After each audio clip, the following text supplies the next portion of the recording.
Good morning. Welcome to Mega Nine TV morning paper analysis కార్యక్రమానికి స్వాగతం. ఈరోజు మనం ప్రధాన పత్రికల్లోని ప్రధాన అంశాలు చూద్దాం. ముందుగా ఈరోజు మనం ఆంధ్రజ్యోతి దినపత్రిక తీసుకుందాం. తెలంగాణకు సంబంధించి ఈరోజు అన్ని హాట్ వార్తలు ఉన్నాయి ఆంధ్రజ్యోతి దినపత్రికలో.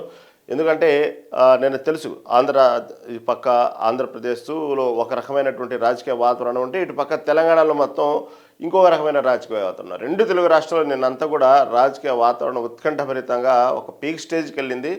దాంట్లో ప్రధానంగా చూసుకుంటే తెలంగాణకు సంబంధించిన విషయంలో మాత్రం కేసీఆర్ సిట్ విచారణకు హాజరయ్యే అంశం నిన్న తెలంగాణ రాష్ట్రం మొత్తం కూడా ఒక రకంగా చెప్పాలంటే బీఆర్ఎస్ శ్రేణులు తీవ్ర ఉద్రిక్తతల నేపథ్యంలో ఎటు చూసినా పార్టీలకు సంబంధించినటువంటి కార్యక్రమాల్లో సిట్ విచారణకు సంబంధించినటువంటి విషయంలో మాత్రం బీఆర్ఎస్ చాలా ఆవేశపూరితంగా నేను అన్ని కార్యక్రమాలు చేయడం చూసాను. తెలంగాణ వ్యాప్తంగా ఒక రకంగా చూస్తే చివరికి సీఎం రేవంత్ రెడ్డి ఇంటికి ముట్టడికి కూడా ప్రయత్నించడం జరిగింది. దాంతోపాటు ఏదైతే సిట్ విచారణ కోసం నందినగర్కు తీసుకొచ్చినటువంటి బీఆర్ఎస్ తన సొంత గృహానికి నందినగర్కు వచ్చిన క్రమంలో అక్కడ భారీగా ఏ స్థాయిలో చేరుకున్నారు చూస్తాం. ఒక దశలో పోలీసులు కూడా కట్టడి చేయలేని పరిస్థితి చూస్తాం. నిన్న ఈ విధంగా ఎటు చూసినా బీఆర్ఎస్ శ్రేణులు నిరసనలతో తెలంగాణ వ్యాప్తం మొత్తం నిన్న అసలు సిట్ విచారణ సందర్భంగా చేసిన హడావుడి మామూలు హడావుడి కాదు. వాళ్ళ అధినాయకుడు అది కూడా తెలంగాణ తెచ్చిన నేతగా కేసీఆర్కు ఉన్నటువంటి ఇమేజు, సీఎంగా ఉన్నటువంటి గ్రాఫు, ఒక పక్క తెలంగాణ విషయంలో తను చివరికి చౌదాకు వెళ్ళి తెలంగాణ సాధించుకున్నట్టు నాయకుడిగా ఆయనకున్న ఇమేజ్ పట్ల ఒక్కసారిగా ఎక్కడో అంటే కొంతవరకు సిట్ విచారణ హాజరవుతుంటే కొంత భావోద్వేగానికి గురయ్యారని చెప్పుకోవాలి. అది అందుకు నచ్చలేదు చాలామందికి. అలాంటి వ్యక్తిని, అంతటి మహోన్నతమైన వ్యక్తిని ఈ విధంగా సిట్ విచారణకు పిలుస్తారా అనే విషయం ఎందుకు డైజెస్ట్ చేసుకోలేకపోయారు. కార్యకర్తలు భారీ స్థాయిలో మోహరించారు. నాయకులు, ఎమ్మెల్సీలు, మంత్రులు, గత మాజీ మంత్రులు వీళ్ళందరూ కూడా ఈ విధంగా భారీ స్థాయిలో చేరుకొని ఒక ఉత్కంఠభరిన వాతావరణం మధ్య ఇటు కట్టడి చేయడానికి కూడా చాలా ఇబ్బంది అయ్యేటువంటి పరిస్థితి మనం చూసాం నిన్నంతా. సరే, ఇదంతా ఒక ఎత్తైతే ఈ సిట్ సంబంధించినటువంటి విచారణకు కేసీఆర్ హాజరవ్వే విషయంలో కొంత మీమాంస చోటు చేసుకుంది. చూసాం మొన్న ఒకసారి సిట్ విచారణకు రమ్మంటే ప్రస్తుతం ఉన్న పరిస్థితుల్లో నేను రాలేను, తర్వాత ఇంకొక తేదీ మీరు ఖరారు చేస్తే ఆ తేదీ ఖరారుకి నేను అందుబాటులో ఉంటాను, కాబట్టి నేను ఎర్రవల్లి ఫామ్ హౌస్లో నాకు విచారణ జరిగితే మంచిది అన్నట్టు ఆయన రిక్వెస్ట్ చేయడం జరిగింది. దానికి సిట్ అధికారులు తిరస్కరించి టోటల్గా సరే అతని వయస్సు అర్థం చేసుకొని పోలీస్ స్టేషన్ దాకా కాకుండా ఎర్రవల్లి ఫామ్ హౌస్ అనేది జూబ్లీహిల్స్ పోలీస్ స్టేషన్ పరిధిలో రాదు కాబట్టి జూబ్లీహిల్స్ పోలీస్ స్టేషన్ పరిధిలోకి వచ్చేటువంటి నందినగర్లోనే విచారణ జరపాలని నిర్ణయించడం జరిగింది. ఆ సమయంలో దానికి అతను ఫామ్ హౌస్లోనే ఉంటాను అనేటువంటి విషయాన్ని పార్టీ చెప్పేటప్పటికీ ఈ నందినగరు ఇంటికి వచ్చేసి సిట్ అధికారులు ఇంటి గోడకు నోటీసులు అంటించడం పట్ల దానికి మాత్రం తీవ్రంగా ఖండించడం జరిగింది కేసీఆర్. ఈ విధంగా ఎలా చేస్తారు, ఇది నా ఉల్లంఘనకు మీరు గురి చేశారు అని చెప్పి దాన్ని తీవ్రంగా ఖండించడం కూడా జరిగింది. ఆ విషయం సరే ఎట్టకేలకు ఏమైనా సరే అతను రావడానికైతే సిద్ధమయ్యారు నందినగర్కి. నేను ఆ సమయంలో జరిగినటువంటి ఏదైతే నందినగరు ఎర్రవల్లి ఫామ్ హౌస్ నుంచి బయలుదేరే క్రమంలో ముందుగా కేసీఆర్ బీఆర్ఎస్ నేతలతో కొంత వాళ్ళతో ఒక బ్రేక్ఫాస్ట్ ఏర్పాటు చేసుకుని వాళ్ళతో కొంతసేపు ముచ్చటించి తదుపరి ఏ విధంగా ఫేస్ చేయాలి, గతంలో ఉన్న అనుభవాలు ఏంది, ఇవన్నీ సలహాలు ఇవన్నీ మాట్లాడి తనకు అవసరమైనటువంటి న్యాయ సలహాలు ఇవన్నీ తీసుకొని అక్కడి నుంచి నందినగర్ నివాసానికి చేరుకోవడం జరిగింది. నందినగర్ నివాసానికి చేరుకునేటప్పటికి ఒక రకం చెప్పండి తెలంగాణ మొత్తం ఆ సమయంలో మాత్రం ఏం జరుగుతుందన్నటువంటి ఉత్కంఠభరితంలో ఇటు హైదరాబాద్లో ఇటు తెలంగాణ భవన్ నుంచి అసలు భారీ స్థాయిలో నిరసనలు, భారీ స్థాయిలో నందినగర్ నివాసం చేరుకునే దాకా అదొక రకమైనటువంటి ఉత్కంఠభరిత వాతావరణమే.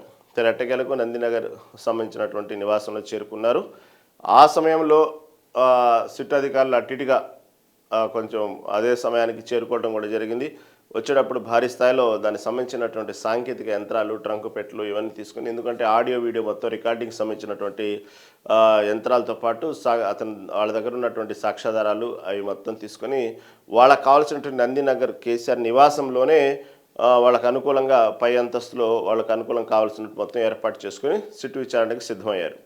ఆ సమయంలో లోపల ఉన్నటువంటి అనేక మంది బీఆర్ఎస్ నాయకుల్ని బయటికి పంపించడం జరిగింది, హరీష్ రావుతో సహా. ఒక కేటీఆర్కి మాత్రం అనుమతించారు. దానికి సంబంధించిన న్యాయ సలహా సంబంధించినటువంటి రామచంద్రరావు ఇది ఉంది లాయర్ పేరు, ఆయన్ని కూడా ఆ ఇంట్లో అనుమతించారు. వాళ్ళిద్దరు మాత్రమే అనుమతించారు ఆ ఇంట్లోకి, మిగతా వాళ్ళందరినీ బయటికి పంపించడం జరిగింది. ఇంకా ఆ తర్వాత మధ్యాహ్నం నుంచి ఈ సిట్ అధికారులు విచారణ స్టార్ట్ చేశారు. దాదాపు 4 గంటల పైగా ఈ విచారణ సాగింది. ఆ సమయంలో బయటకి రకరకాల వార్తలు, రకరకాల పుకార్లు మనం చూసాం.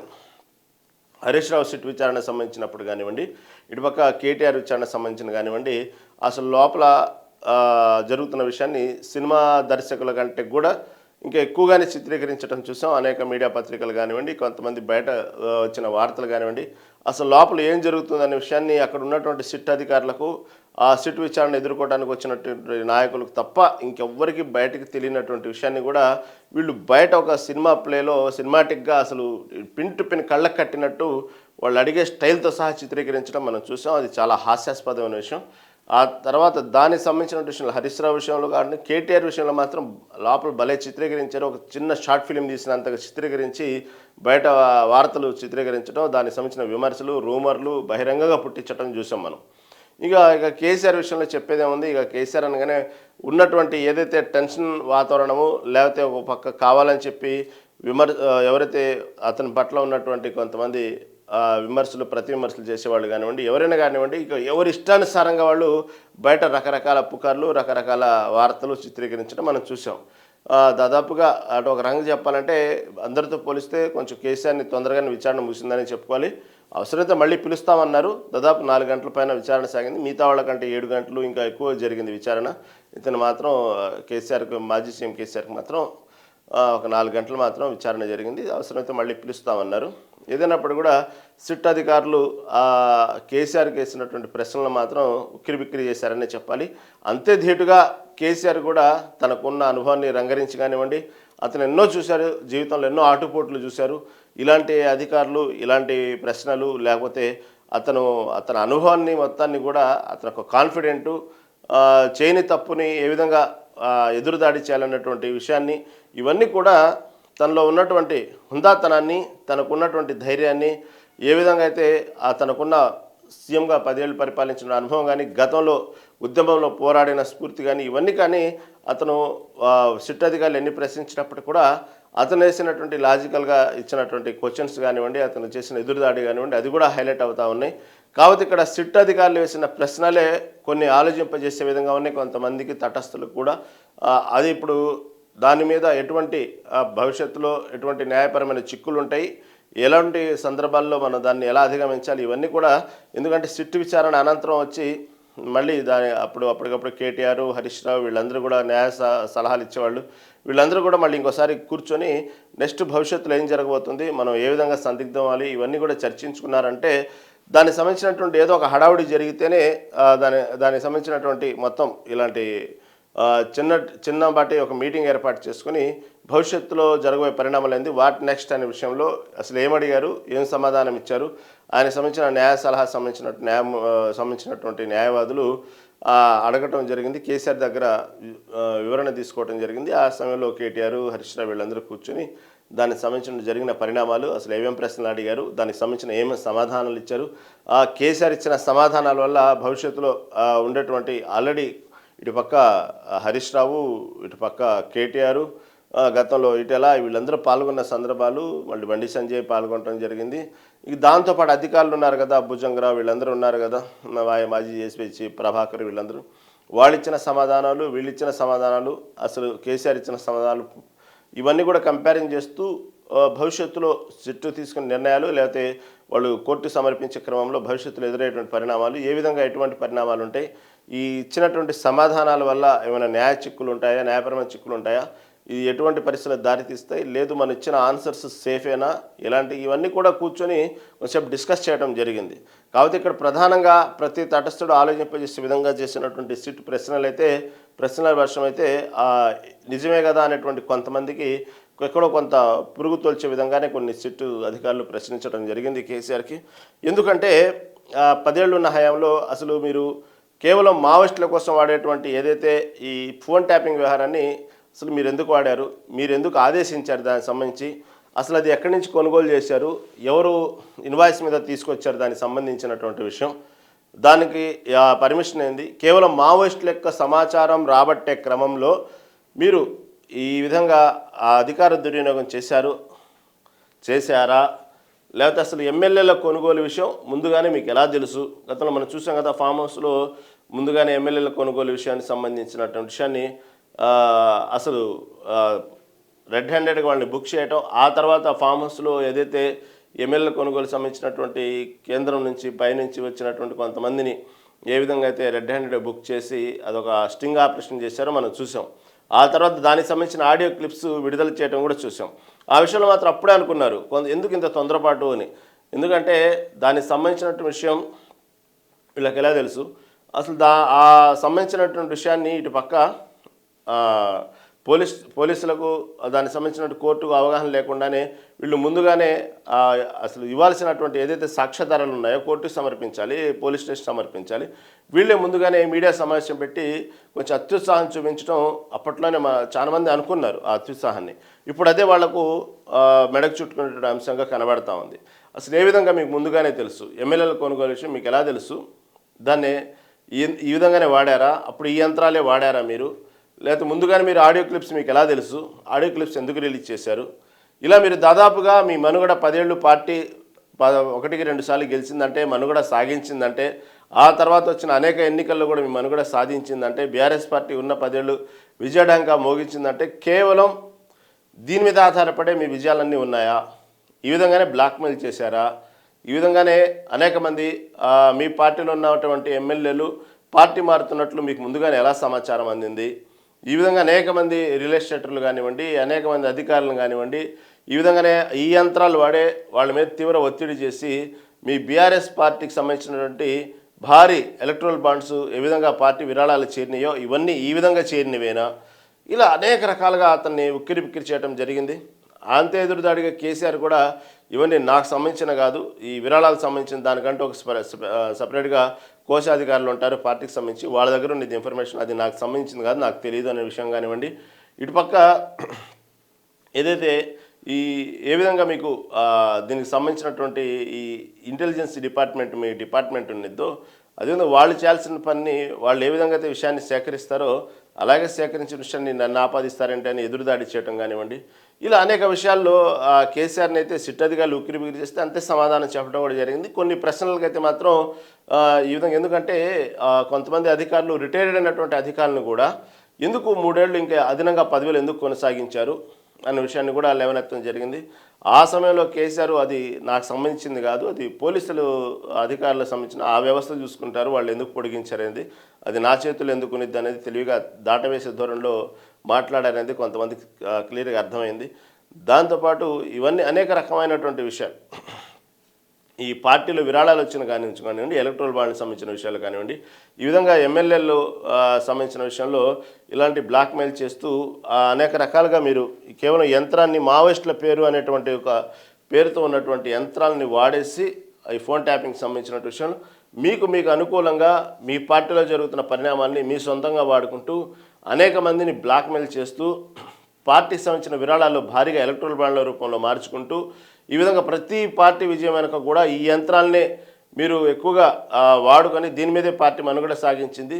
ఈ విధంగా మీరు ఆడిందే ఆట పాడిందే పాటగా చాలామంది అధికారులని మీరు నోర్లు మోయించి చాలామంది మానసిక ఒత్తిడికి గురి చేశారు. అనేటువంటి విషయాలు కానివ్వండి, ఈ భారీ స్థాయిలోనే ప్రశ్నల వర్షం కురిపించడం జరిగింది. మావోయిస్టుల పేరిట ఫోన్లు ట్యాపింగ్ చేయించారా? ఎన్నికల్లో గెలుపునకు ఆయుధంగా మార్చుకున్నారా? రిటైర్డ్ అధికారులు ఎందుకు కొనసాగించారు?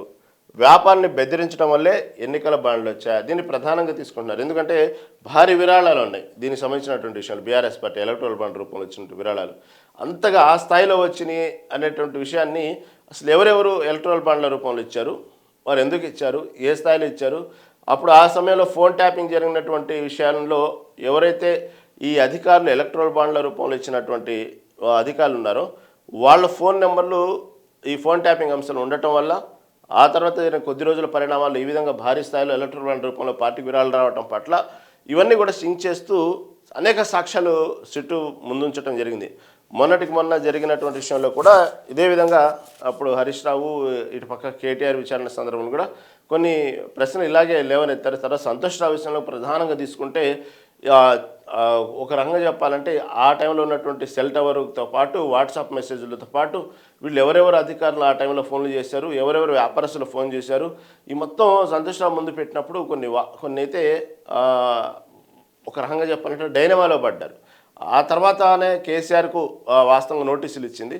ఎందుకంటే ఇక దాదాపుగా ఇటు పక్క ఒక ఛానల్ ఎండి ఇచ్చినటువంటి సమాధానాలు, ఆ వాంగ్మూలాలు కానివ్వండి, ఇటు పక్క సంతోషరావు ఇచ్చిన వాంగ్మూలాలు కానివ్వండి, ఇటు పక్క వీళ్ళందరూ ఇచ్చినట్టు వాంగ్మూలాల్లో వీళ్ళకంటూ ఆదేశించినట్టు ఒక బాస్ ఉన్నారు, దీని ద్వారా జరిగిందన్న విషయాన్ని మొత్తం క్లియర్గా అర్థమవుతా ఉంది. గతంలో ఎస్ఐబి చీఫ్ మాజీ ప్రభాకర్ రావు, ఇటు ప్రణీత్ రావు వీళ్ళందరూ ఇచ్చినటువంటి ఆ సమాధానాల్లో కూడా మేము ఆదేశాలు ఇస్తేనే చేశాము అనేటువంటి విషయాల్లో చాలా క్లియర్ కట్గా చెప్పడం జరిగింది.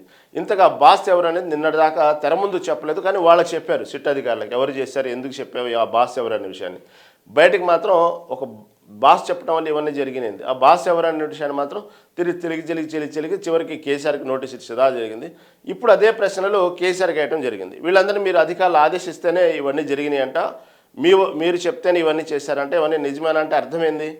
వాళ్ళు చెప్పింది మా చెప్పినటువంటి క్రమంగా మేము నడుచుకున్నాము, మాకు బాస్ చెప్పారు, ఆ బాస్ చెప్పినట్టు మేము నడుచుకున్నాం అన్నారు. ఇక్కడ చూస్తే అదే సెట్ మీరు చెప్పడం వల్ల వీళ్ళందరూ నడుచుకున్నాం అనేటువంటి వాంగ్మూలం ఇచ్చారు, ఇదంతా నిజమేనా అడిగారు.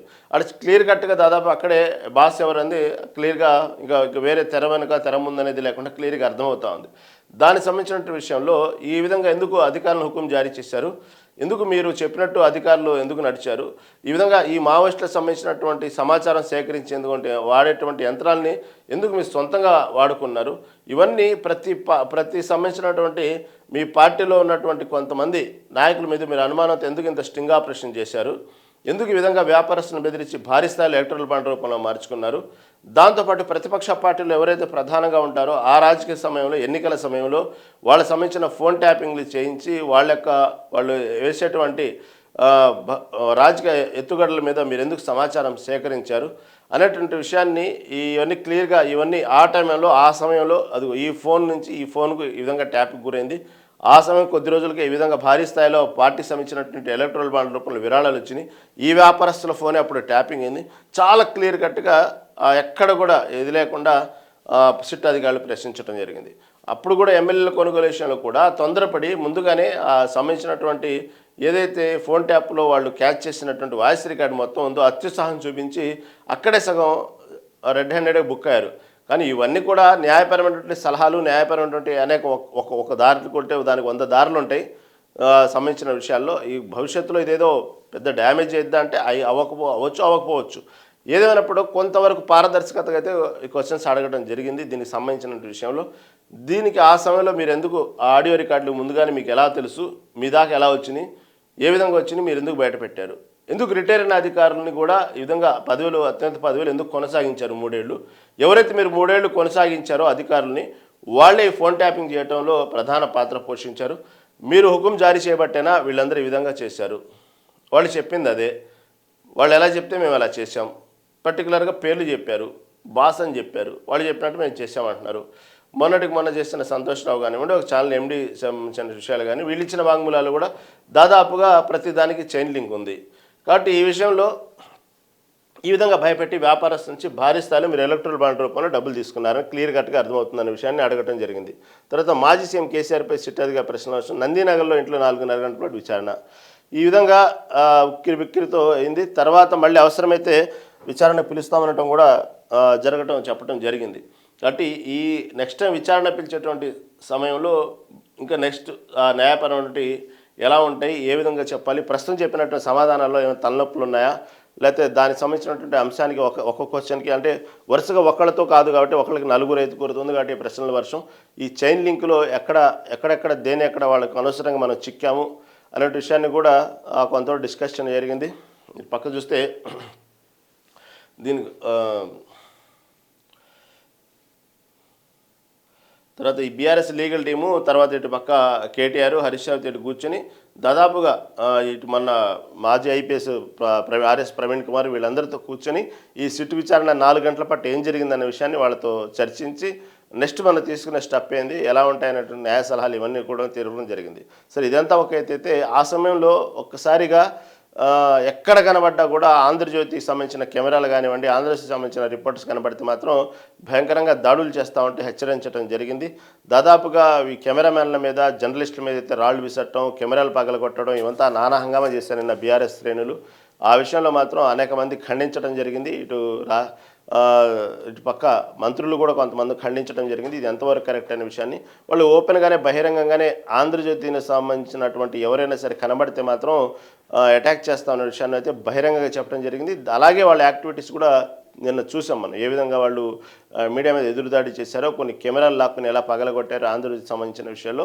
నిన్న ఆ విషయంలో మాత్రం అనేక మంది ఇది ఎంతవరకు కరెక్ట్ అనేటువంటి విషయాన్ని ఇటుపక్క కిషన్ రెడ్డి కూడా ఖండించడం జరిగింది, ఇటుపక్క బండి సంజయ్ కూడా ఖండించడం జరిగింది. ఓవరాల్గా నిన్న సిట్టు విచారణకు సంబంధించినటువంటి అంశం మాత్రం తీవ్ర ఉత్కంఠభరిత వాతావరణం రాష్ట్ర వ్యాప్తంగా నెలకొంది. ఎట్టకేలకు నిన్న విచారణ అయితే కేసీఆర్ కూర్చుంది. ఆ తదుపరి ఏం జరిగిద్ది, ఇంకెవరైనా విచారణ పిలుస్తారా, లేకపోతే ఇంతటితో సిట్ విచారణ పిలిచిన మొత్తాన్ని ఛార్జ్షీట్ మొత్తాన్ని తీసుకెళ్లి కోర్టుకి సబ్మిట్ చేస్తారా, దానికి సంబంధించిన భవిష్యత్తు ఎలా ఉండిద్దని అంశాలు ముందు ముందు చూడాలి. ఈ లోపల ఒక స్మాల్ బ్రేక్ తీసుకొని మనం ప్రముఖ విశ్లేషకులకు వెళ్దాం, మరిన్ని విషయాలు తెలుసుకుందాం. చూస్తూనే ఉండండి మెగా 9 టీవీ.